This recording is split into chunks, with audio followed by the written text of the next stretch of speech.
এখনকারের বৌমারা নাকি সবাই খারাপ। আচ্ছা, কেন খারাপ বলতে পারেন?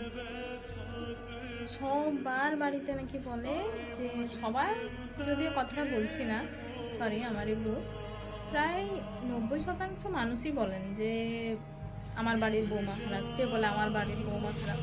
আচ্ছা, খারাপটা কেন? খারাপটা কেন আপনারাই বলুন। ওরা কি রান্না বান্না জানে না? রান্না বান্না করে না? বাড়ির কাজ করে না? কি করে না ওরা?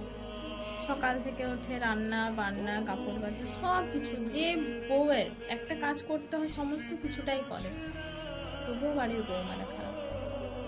আসলে প্রথম প্রথম মানে বিয়ের একদম শুরুতে সবাই বলে থাক থাক এটা করতে হবে না আমি করে দেবো, থাক থাক এটা করতে হবে না আমি করে দেবো।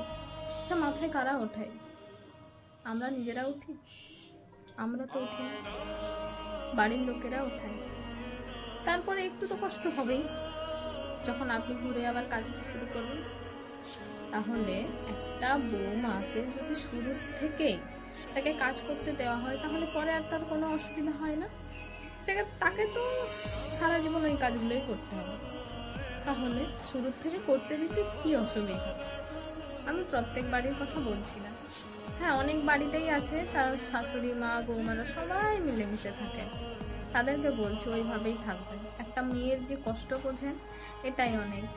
কিন্তু দেখুন, আর বাকি বাড়িগুলোতে হয়তো আমার যে কথাগুলো প্রত্যেকটা বাড়িতে লাগছে, তাই না? যদি বৌমারা সত্যি আমরা খারাপ হতাম, তাহলে কি একটা সংসার থাকতো? আচ্ছা বলুন তো, আমরা যদি এখন খারাপ হই, তাহলে আপনারা কি সত্যি অনেক ভালো? সত্যি অনেক ভালো?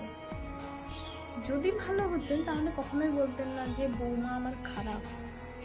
আমার বলাটা ভুল, আসলে পরের মেয়ে তো পরেই হয়। নিজের মেয়েদেরকে দেখবেন আসলে ওদেরকে নিয়েই ব্যস্ত, আর আপনার কথাও কোনোদিন তো জিজ্ঞেস করবেই না, তার আগেও করতো না। সেই বিয়ের শুরুতেই যে ভালো ব্যবহারটা পেয়েছেন, আপনার ভাগ্য ভালো। আরও আরও ব্যবহার ভালো করছেন, আর পাবেন না। আর একটা বড় কথা, যদি আপনি ওনাদের মুখের উপরে মানে একটা যুক্তি মতো কথা বলে দিয়েছেন, তাহলে তো হয়ে গেছে আপনি বাড়ির সব থেকে বাজে বউ। কেননা সবার সামনে যে ভালো কথাটা বলল, এই জন্য আপনার ভালো কেউ বুঝবে। এইরকম ভিডিও আপাতত আমি কোনোদিন করিনি, তো করবো বলে কখনো ভাবিও নি। আজকে কি মনে হলো জানি না। তো বৌমাদের বলছি, যদি কিছু কিছু কথা আমার মনে হয় যে তোমাদের বাড়িতেও হচ্ছে, অবশ্যই কমেন্ট করে জানাবে। আসলে আমি ভাবছি কিছু নয়, পুরোটাই হচ্ছে হয়তো, তবু বলছি আর কি। আর যদি কারো খারাপ লাগে তো আমি তাদের উদ্দেশ্যে কথাটা বলছি না, যাদের বাড়িতে সাধারণত এই ঘটনাগুলো ঘটে থাকে আমি তাদের উদ্দেশ্যেই বলছি।